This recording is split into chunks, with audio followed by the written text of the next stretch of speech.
So I am back, and in this video I'm hoping to give you a good review on the exotic weapons. Now, I'm still doing my exotic armor blueprints for Warlock, Titan, and Hunter, and so forth, but I figure I would give you a very quick review, I'm hoping this doesn't go over 10 minutes. Again, I'm probably going to go over, and I'll do the full 15 minutes. But I'm going to give you my preferences, what I would use, PvE, PvP, and their rank per se. Now, to start off, we'll start off in the order that I have them here. Again, I don't have all the exotics. I apologize in advance. The ones I do have, though, yeah. Uh, yeah, so I'm going to give you each rank out of 10 like I usually do.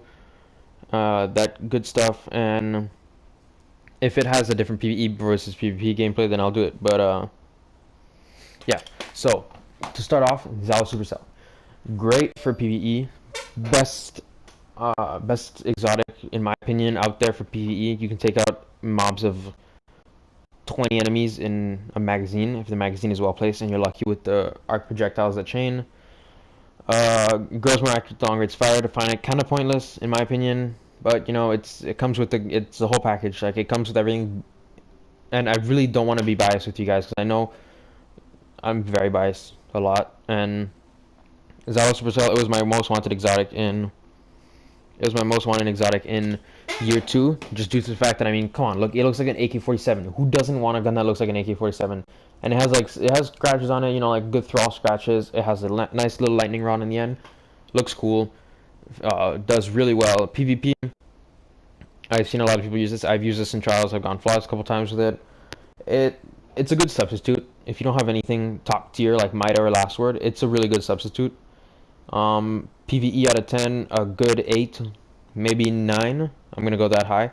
I'm gonna be generous with my weapons because compared to the armors are a bit less. They're a bit less. How do you say? They're a bit less armor pieces.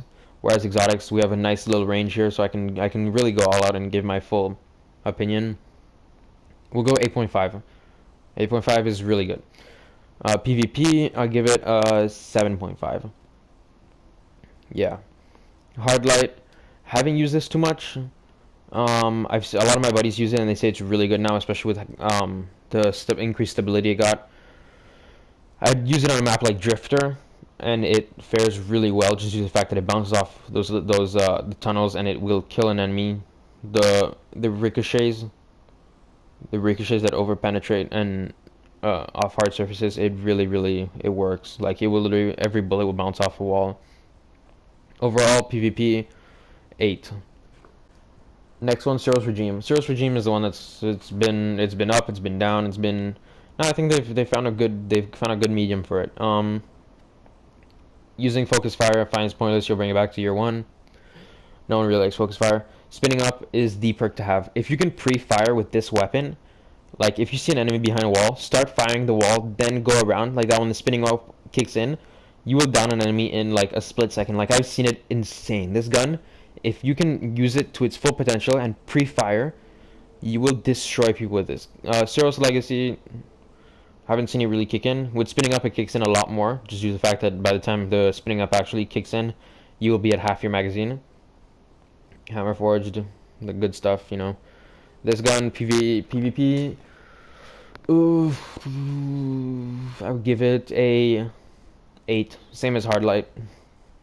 I've seen Hard Light a lot more though, to be honest. This gun is still, I find it still a fossil, even with this new paint job. It's still a fossil. PvE, I'd use Focus Fire because you get bonus range. It's not like you gotta down enemies as fast as possible. I use Focus Fire. PvE, I'll give it a PvE rank just due to the fact that the Cyril's Legacy is pretty good for PvE. 7.5 PvE and 7.5 PvE, 8 PvP. Seems about right. Monte Carlo, I've used it a lot. The exotic perk isn't anything to crow about. You know, grants a chance to fully charge your melee with each kill. You like using melee? Go right ahead and use this gun. I've used it a couple times. It's not, to me, it's not like god tier or anything, but it really 1v1. It's really good. Hipfire, you know, good perk to have.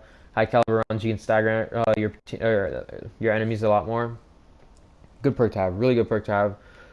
Monte Carlo, I have a buddy who runs the Wambo combo. If you guys aren't familiar, it's throwing the Night Stalker smoke with toxin, and at the same time throwing a vortex grenade. And this is great because it fully charges your melee ability with each kill, so you can throw your smokes a lot more. Coupled with the sealed Ahamkar Graps, where you have two melees and it packs a punch. It's pretty good if you know how to use it correctly with the exotics like you have, like I just told you. Run that. You run sealed Ahamkar Grasps with this. It's amazing, and vortex grenade and toxin on your smoke, and it will be really good. You won't regret it. Trust me, guys. PvP 8.5. Yeah, I feel like it's not fitting to give it a higher grade than hard light, but then again, if you run the combo like I told you with the hunters, it for hunters I'll say 8.5. For everything else I say 8. Because I mean, I feel it's stupid to give it a bonus just for the one subclass. But if you can really use it correctly with that one subclass, you will demolish enemies. Next up, Ace of Spades. Ace of Spades is great for PvE. The third eye gives it good for PvP. I've used it in PvP a couple times. I've died a lot with it for PvP. PvE, I use this all the time because Firefly is great. It's like having another Fatebringer. I feel like they just brought Fatebringer back with an exotic perk. Hunter specific. So can't really do much about that. If you're a hunter, it's good for PvE. PvE, I'll give it an 8. Yeah. Maverick, again, it's not really that good. Precision kills move 1 round and ammo into your magazine. You're good at landing precision shots. It'll be great for you. PvE, I feel like I should give it an 8.5 just due to the fact that Maverick, if you can hit those thralls perfectly, you'll get the Firefly explosion, and on top of that, the bullet you just shot will come in from your magazine. So that kind of gives it a good little package. Perfect balance is good to have on it. Overall, yeah, perfect balance is what I would go with here. Steady hand, yeah, steady hand would be good. Recoil control. So 8.5 PvE. PvP, honestly, I wouldn't use this in PvP, but if I had to, I'd give it a 6.5. Last word. I hate this gun. I use it a lot, but I still hate it. What can I say about this gun? This gun went from good to bad to worse to decent and back to good. If you're a fan of Trials, you will see this gun in. Chances are 1 in 2 matches, the entire fire team will be running this gun. It's not even a joke. It's either, honestly, this is what I hate in year 2. Now it's literally either Last Word or Might of Multi-Tool. Those are the only 2 things that people use. It's a long range map, you see a Mida. It's short range map, you see Last Word. It's literally all the tryhards use this weapon. You get Last Word, go right ahead. If I was to grade it in PvP, I'd give it a 9.5. It's not even funny. Like, I hate it, but that's just it. It's a 9.5. Hip fire is amazing. Bonus damage and stability. Extra precision damage when firing from the hip. Like, it's not even funny, guys. This is what I hate doing reviews on weapons, because there's always that one weapon, that 1 or 2 weapons that are god tier and that are amazing. So 9.5 PvP. PvE, it's garbage. A 3. Hawkmoon. Believe it or not, there's a glitch right here. It actually says 2 more random bullets in your magazine and 2 more random bullets again in your magazine. It's a glitch in the game, believe it or not. You get 1 more bullet and then you get 2 more bullets. So for a total of 3 bullets from a magazine of 11 means it will proc 3.5%. Oh, sorry guys. 33. You have a 33% chance of it procking. I think. Whatever. No one really cares about the math. Hawkmoon, first exotic weapon I got, a level 20 out of a legendary gun. I'm a huge fan of it. Used it for the longest of times. It received a general buff, nerf in year 2, so you won't see a lot of people running it anymore. Overall, I give it a 9. No, I'll give it an 8.5. Yeah, I'll give it a good 8.5. Honestly, a lot of people are huge fans of this and are diehards about this gun, but 8.5 is as far as I'm going. Next one, No Time to Explain. I just got it recently. PvP, it fares well. If you can get the headshots down, you'll get a 2. It's a 2-shot kill will take down 80% of their health. So if a good 2.5, 3. You can't really shoot 2.5 times. So 3 shots will definitely kill them. Full auto, huge fan of full auto. I hate having to hit the trigger. a million times to down one guy, so it's a plus for me. Plus, it will fire as fast as it can. So full auto is good for me. Rewind again, precision hits will return ammo right back into your magazine. You're doing a boss fight, it's amazing. You can just fire non forever. If your shots are hitting precision shots, all of them, you will fire forever. Fitted stock, great. Speed reload, great too. PvP, I give it a 7.5 to an 8, depending on how you use it. I know some people, and it has a weird glitch where the bullets have a delayed time. So some of you will feel it, like you fire, and sometimes you'll think your shots aren't landing. It's because, oddly enough, they have a delay on them. Not hugely, like it's not noticeable or anything, but it's the shots are delayed. Like I'll tell you straight up, the shots are delayed. PvP, 8.5 to a 9. Boss fights amazing. Ads not so much unless you can hit all precision shots on like 300 throws. You're set. Overall 8.5. PvP I can't remember what I said. I said 8.5, and PvP yeah 8.5. I can't remember what I said. Bad Juju. PvE. This one has full auto again. Huge fan. Used it for longest of time. Pulse rifles just received a nerf, so I'm trying to stay clear of pulse rifles. But this one, super. The string of curses it's noticeable. If you run full intellect with this, you will get your super very fast. I guarantee you'll be the fastest one getting your super if you can get the kills. It will reload instantly. You can fire. You can kill all 3 people in trials without reloading one time. What else can I say about this gun? Overall, it's good for short to medium range. I used the gun for a long time. Yeah. I like it. PvE, it's great also because the kills will still make your supercharge faster. So PvP 8.5, PvE a 9. I'll go that far. I'm just saying because just due to the fact you can literally spam your super for like as long as you have enemies to shoot, you will always get your super like in 3 seconds flat. Red Death, hate this gun. Used it maybe 2 or 3 times, believe it or not. Wasn't a huge fan. I know back in year 1 you can 2-shot headshot kill someone, and it fires really good. It has unflinching. A Red Death, each kill heals you and speeds up reloads.